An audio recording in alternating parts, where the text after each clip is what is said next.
சர்க்குருவே சரணம், சர்க்குருவே போற்றி, சர்க்குருவே துணை. அனைவருக்கும் வணக்கம். அடியேன் திருப்பூர் ஞானசபையில் இருந்த சூர்யாசியுடன் இன்று 13/3/2026 வெள்ளிக்கிழமை அருள்மிகு சர்க்குரு பகவான் ஞானசபை பாண்டியன் நகர் திருப்பூர் மாவட்டம் பாண்டியன் நகரில் திருச்சபை அமைந்திருக்கிறது. இங்கே ஏழை எளிய மக்களுக்கு எம்பெருமான் ஈசன் கணக்கன்பட்டி மூட்டை சுவாமிகள் தினமும் அன்னம் தானமாக வழங்கி கொண்டிருக்கிறார். ஏழை எளிய மக்கள் பசியாறி இறைவனுக்கு நன்றி சொல்லி செல்லுகிறார்கள்.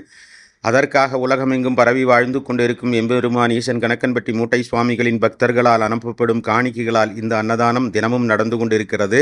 இன்று அன்னதானத்துக்காக வந்து சேர்ந்த காணிக்கையானது 3411 ரூபாய். அனுப்பி வைத்த அனைவருக்கும் நன்றிகளை தெரிவித்துக் கொள்கிறோம். நீங்களும் அன்னதானத்துக்கு உதவ வேண்டும் என்று விரும்பினால் திரையில் தெரியும் எண்ணுக்கு உங்களால் முடிந்த நிதி உதவிகளை அனுப்பி உதவி செய்யுங்கள். அருகில் இருப்பவர்கள் நேரடியாக சபைக்கு வந்து உண்டியலில் அந்த பணத்தை செலுத்தி செல்லலாம், பொருளாகவும் செய்யலாம். உறவுகளே, நம் கர்ம வினைகள் தீர்வதற்காக இந்த அன்னதானத்தில் உங்களால் முடிந்த நிதியுதவிகளை செய்யுங்கள். நம் கஷ்டங்கள் தீரட்டும், இறையருள் நம்மீதும் வரட்டும். நன்றி, நற்பவி.